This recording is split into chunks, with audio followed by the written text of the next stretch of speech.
Meu nome é Andréia, tenho 43 anos e essa é a história mais dolorosa que eu já vivi. Não é sobre um acidente, não é sobre doença. É sobre confiança quebrada por quem deveria me proteger.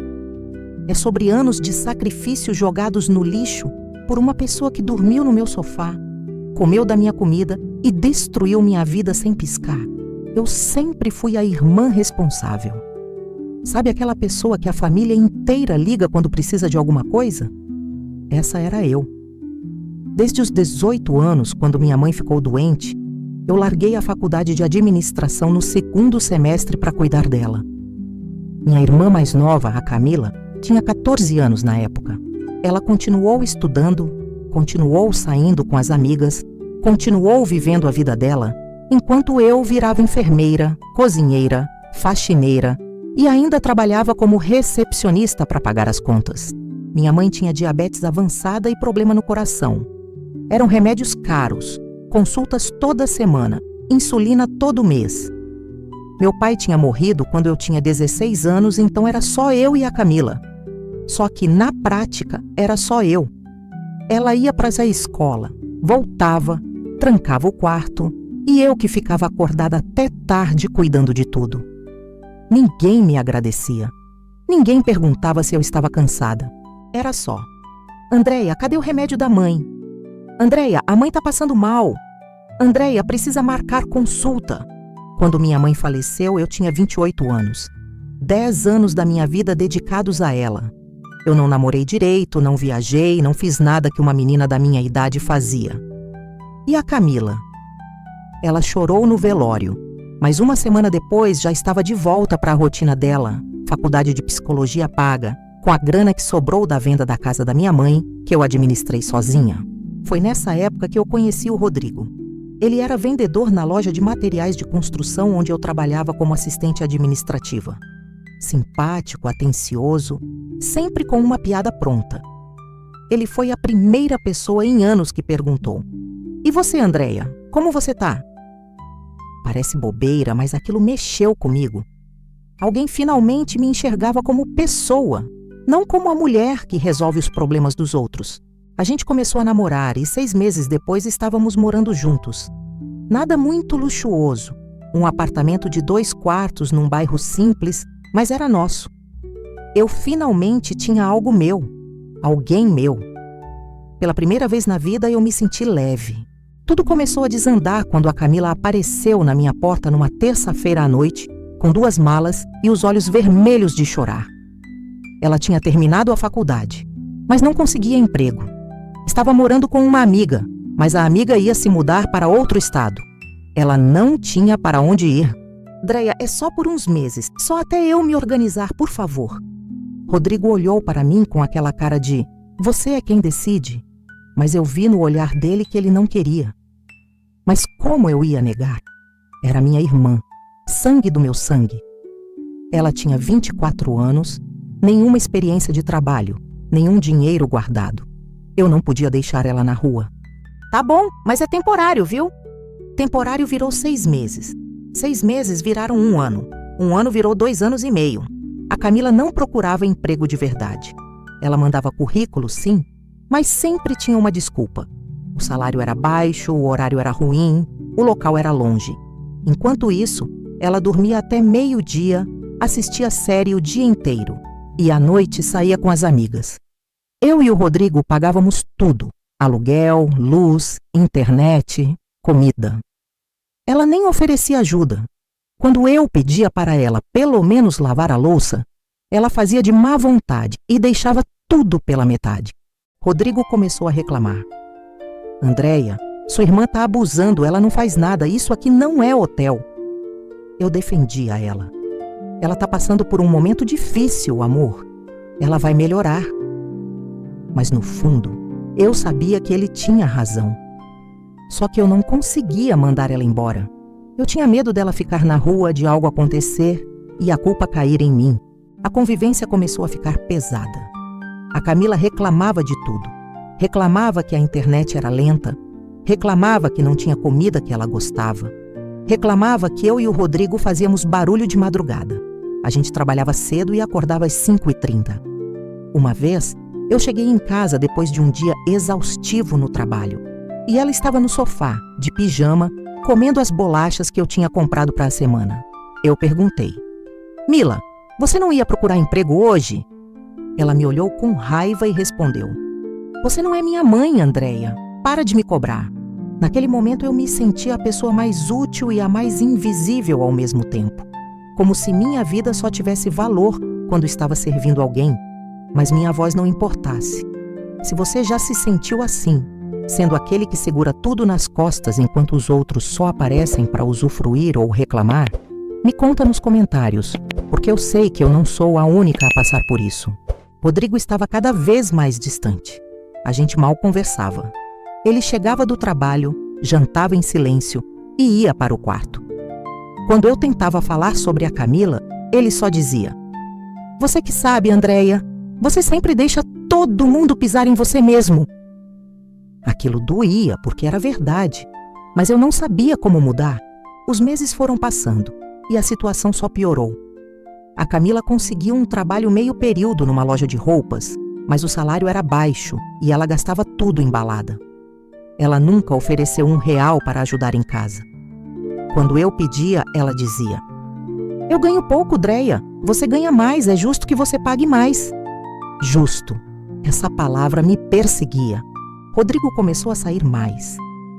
Ele ia para o bar com os amigos depois do trabalho, chegava tarde, cheirando a cerveja. Eu perguntava se estava tudo bem, ele dizia que sim, mas eu sentia que não. A gente não transava mais. A gente não ria mais. A gente não era mais um casal. A gente era dois estranhos dividindo o mesmo teto. E a Camila? Ela estava sempre arrumada, sempre de unha feita, cabelo escovado, roupa nova. Enquanto eu vivia de legging velha e coque desmontado, ela parecia uma modelo. Ela começou a ficar mais tempo em casa, fazendo academia de manhã e voltando só à tarde. E o pior, ela e o Rodrigo começaram a conversar mais. No começo eu achei até bom. Pensei: que bom que eles estão se dando bem, que bom que tem menos tensão em casa. Mas aí eu comecei a notar coisas estranhas. A Camila rindo alto das piadas dele. O Rodrigo ajudando ela a arrumar a televisão, a mexer no notebook, coisas que ele nunca fazia para mim sem reclamar. Eles assistindo filme, juntos no sofá quando eu ia dormir cedo, porque eu acordava às 5 para trabalhar e estava exausta. Uma noite eu acordei com sede e fui na cozinha. Eram quase 2 da manhã. Os dois estavam sentados na mesa tomando vinho, conversando baixinho. Quando eu entrei, eles pararam de falar na hora. A Camila deu um risinho nervoso e disse: Ai, Dréia, você assustou a gente. Rodrigo só olhou para o copo. Eu peguei a água e voltei para o quarto, mas não consegui dormir. Aquela cena ficou martelando na minha cabeça. Comecei a ficar desconfiada. Reparava em cada detalhe. O jeito que ele olhava para ela. O jeito que ela arrumava o cabelo quando ele chegava. As risadas. Os silêncios quando eu entrava na sala. Mas eu não queria acreditar. Eu não podia acreditar. Era minha irmã. Era meu marido. Isso não estava acontecendo. Eu tentei conversar com o Rodrigo. Amor, a gente tá bem? Ele disse que sim, mas sem olhar nos meus olhos. Eu tentei conversar com a Camila. Mila, você não acha que já tá na hora de você procurar um lugar seu? Ela explodiu. Você tá me expulsando, Andréia? Depois de tudo que eu passei? Você é egoísta demais. Egoísta? Eu que abriguei ela por quase 3 anos. Eu que paguei tudo. Eu que nunca cobrei nada. A tensão em casa estava insuportável. Eu estava emagrecendo, dormindo mal, chorando no chuveiro. Meu chefe perguntou se eu estava doente. Minha única amiga, a Sônia, disse que eu estava com cara de quem não dormia há dias. Mas eu não contava para ninguém. Eu tinha vergonha. Vergonha de admitir que meu casamento estava desmoronando. Vergonha de admitir que eu suspeitava da minha própria irmã. A bomba explodiu numa sexta-feira à noite. Eu tinha saído mais cedo do trabalho porque estava com uma dor de cabeça horrível. Normalmente eu só chegava depois das 7, mas naquele dia eu cheguei às 5:30. A porta do apartamento estava trancada por dentro. Eu achei estranho porque a Camila sempre deixava aberta quando estava em casa. Eu abri a porta devagar e escutei barulho vindo do quarto de hóspedes, onde a Camila dormia. Eram gemidos, risadas abafadas. Meu coração disparou. Eu caminhei pelo corredor, cada passo mais pesado que o anterior. Quando eu abri a porta do quarto, eu vi a cena que destruiu minha vida. Rodrigo e Camila na cama, nus, juntos. Eles não me viram na hora. Levou uns 3 segundos até o Rodrigo olhar para a porta e congelar. A Camila puxou o lençol, mas não disse nada. Eu não consegui gritar. Não consegui chorar. Eu só fiquei parada, olhando para os dois, tentando processar aquilo. Andréia, O Rodrigo começou, mas eu levantei a mão. Não. Eu me virei e saí do apartamento. Não peguei nada. Não falei mais nada. Eu só saí. Desci as escadas porque o elevador ia demorar demais. E eu precisava sair dali, respirar, sumir. Eu andei pelas ruas do bairro sem direção, sem celular, sem dinheiro, sem nada. Eu não sabia onde ir. Eu não tinha ninguém. 2 horas depois, eu estava sentada num banco de praça quando a Sônia me achou. Eu tinha ligado para ela de um orelhão, chorando tanto que mal conseguia falar. Ela me levou para a casa dela, me deu roupa, comida, um abraço apertado. Mas nada disso preenchia o buraco que tinha se aberto dentro de mim. Rodrigo me ligou 47 vezes naquela noite. A Camila nenhuma vez, nenhuma. Até hoje eu me pergunto se eu fui cega demais ou se eu só confiei nas pessoas erradas. Eu dei tudo de mim para essas 2 pessoas e elas me destruíram como se eu fosse nada. E você, no meu lugar, o que faria? Teria visto os sinais antes? Teria reagido diferente naquela porta? Me conta nos comentários, porque eu preciso saber se alguém mais entende essa dor. Passei 3 dias na casa da Sônia antes de voltar para o apartamento. Quando eu voltei, a Camila não estava mais lá. Rodrigo disse que ela tinha ido embora, que tinha ido morar com uma amiga. Ele implorou perdão. Disse que foi um erro, que ele estava confuso, que a Camila que tinha dado em cima dele. Sempre a culpa dos outros, nunca dele. Eu ouvi tudo em silêncio. Quando ele terminou de falar, eu disse: eu quero o divórcio. Ele começou a chorar. Disse que me amava, que ia mudar, que a gente podia recomeçar. Mas eu já tinha decidido. Não tinha volta. Não depois daquilo.